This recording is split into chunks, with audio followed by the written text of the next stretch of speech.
Welcome back, ladies and gentlemen, to the Overwatch Intel Extreme Masters Invitational here at Gyeonggi, Korea. Of course, there is the excellent stadium, and we are about ready to go for map number 3. It is Misfits versus Lunatic High. If you've just joined us, hello and welcome. Where the hell have you been? I am Lee D-Man Smith, and joining me is Jason Kaplan for this one. We're 2 maps down, and unfortunately for the Western world, that team on your screen, Misfits, the new creation of Misfits, is 2-0 down to Lunatic High after 2 tiebreakers on the ball. Yeah, so we went on to Hollywood first, and that went the whole way for both teams, actually getting the completion in overtime. Then we went to the 1 minute for each team to successfully attack, and neither team was able to. Then Volskaya, both teams getting stopped at the final checkpoint.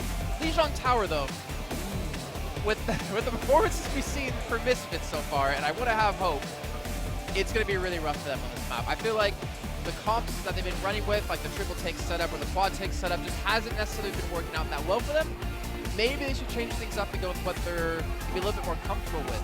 Maybe go back to the old style of just playing like Genji Tracer, just being really aggressive and in their face. Because that's what Tivik even said back at APAC, is that when you play against the Korean teams, you play really aggressive and you catch them off guard, and that's how you win fights.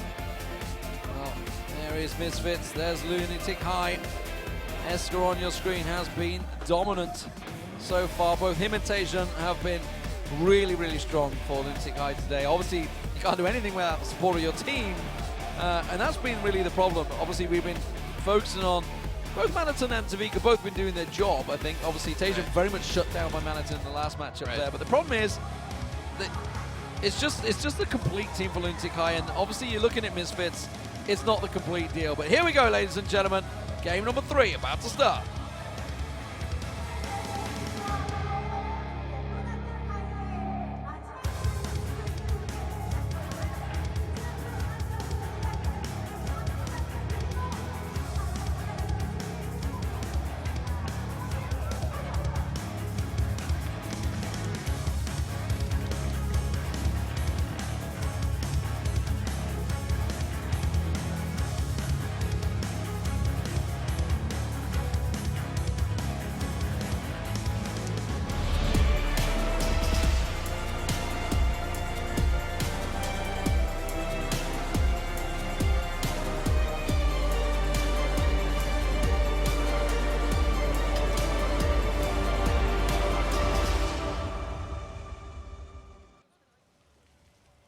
And there it is, ladies and gentlemen, Lijiang Tower, game number 3. It is Night Market to start things off here.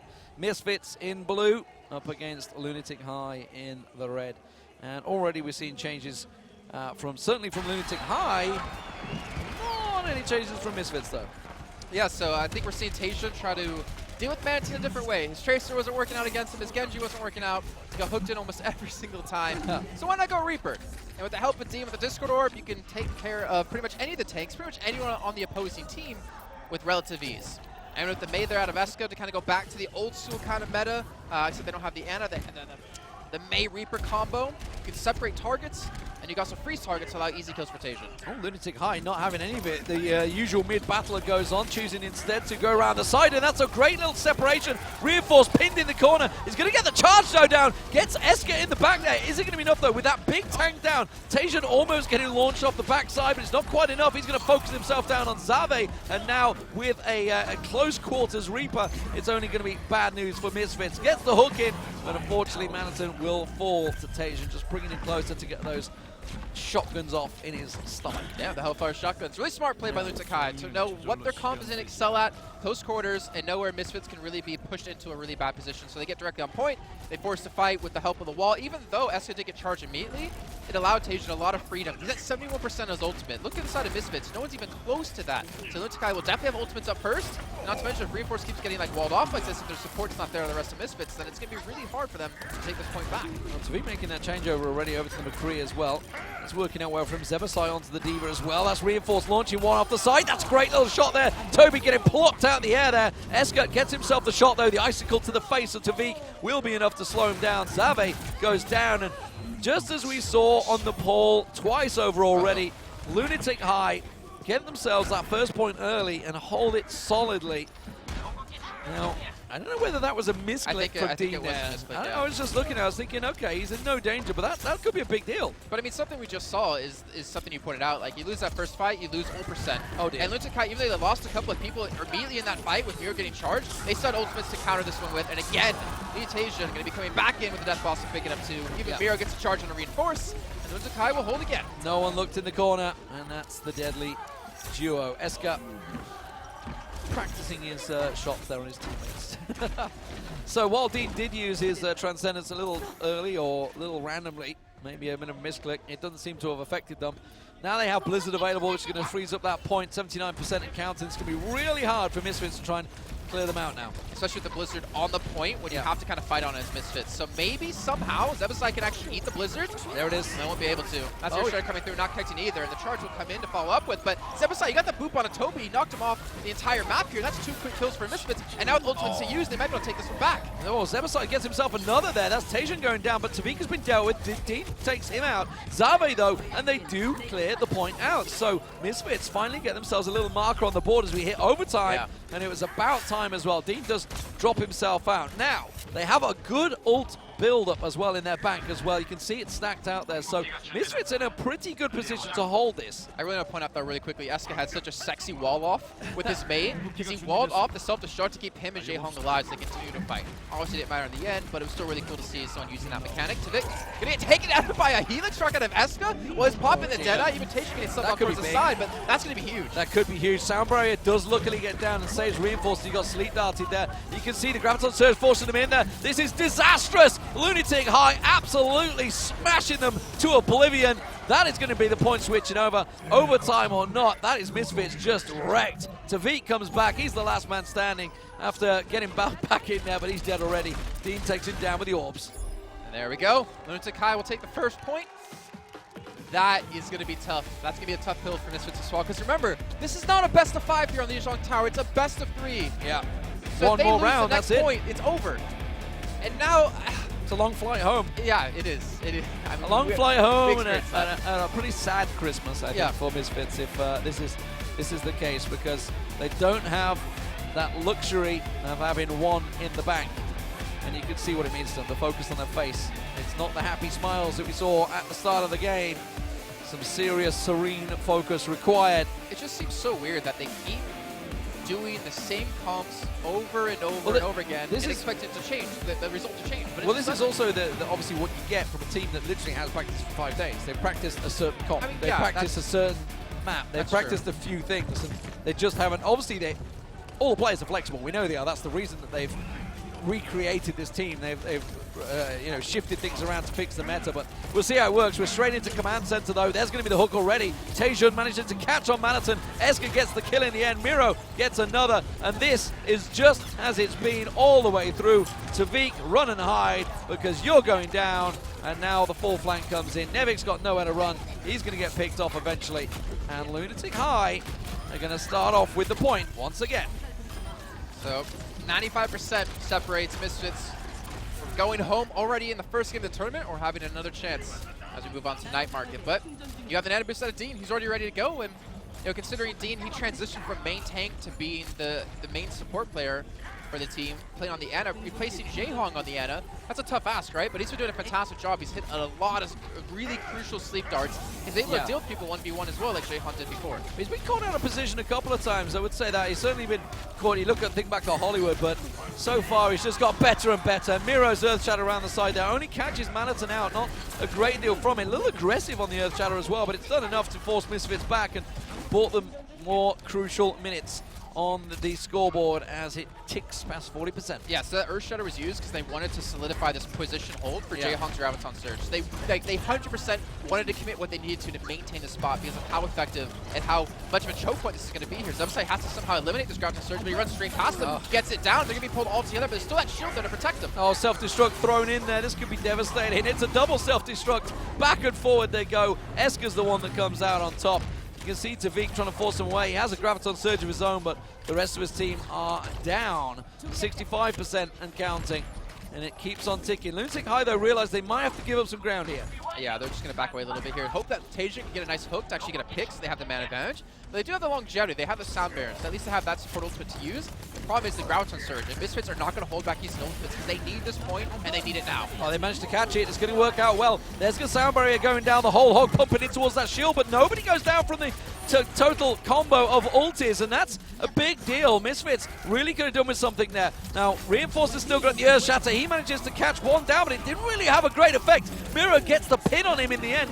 Matterton forced away. He can't get himself the kill down. Zebasai will pick off Dean eventually, but that is about all. Zave gets another on Tajan, but the rest of the team are coming round, and Miro lands the Earth Shatter that may well end the tournament for Misfits, as Lunatic High are in a little bit of trouble. They're getting forced off point at last. Yeah, somehow Misfits actually maintain this one. They hold on strong here. As Manson even switch over to Tracer to try to at least help out, but they capture the point, so 99% for Lunatic High. Misfits at 5. Let's see if they can turn things around. They don't really have any ultimates to use here. Neither does Lunatic High at this rate, but for the way Lunatic High has been playing, it's just been, in general, more solid in terms of these compositions, in terms of how they play the comp correctly and how they don't really make any mistakes. Tivik just got Graviton Surge tick in. That could be a massive part in this fight once again. You can see him rushing forward. He wants to get it down. He gets the use off, and it's going to work out well. This time they do have the damage coming through. Nevix gets himself rolled. Reinforce flies on through, and Lunatic High get themselves picked apart there.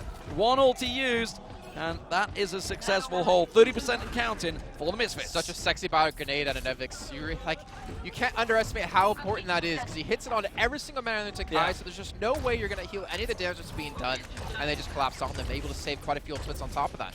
And now, with an Earth Shatter and a Self-Destruct to use, Lunatic High still nothing available except J-Hong's going to have Graviton Surge soon. It's going to be tough for the retake. The problem is that Lunatic High, after this fight, are going to have a hell of a lot. Yeah. Zebasai has to land his self-destruct perfectly. Launches it in. Shutter! He's going to get it around the side. Will get himself to... Oh! What? Blew them away there. No, yeah, he got the D-suit. Okay, he managed to get them out there. It will force them away, and it will hold them off. 60% and counting for Misfits to keep their tournament hopes alive. But like you said, Lunatic High are going to come back with a decent amount of ultimates. The Sound Barrier, the Graviton Surge, and Misfits have only a Nano Boost. Though Tivik is already back up to 85%. Well, yeah. Like, this is actually really well done by Tivik to just build up this much ult percent, just do this much raw damage in these fights to have his Graviton Surge up again. Okay, it's going to be a flank around the side.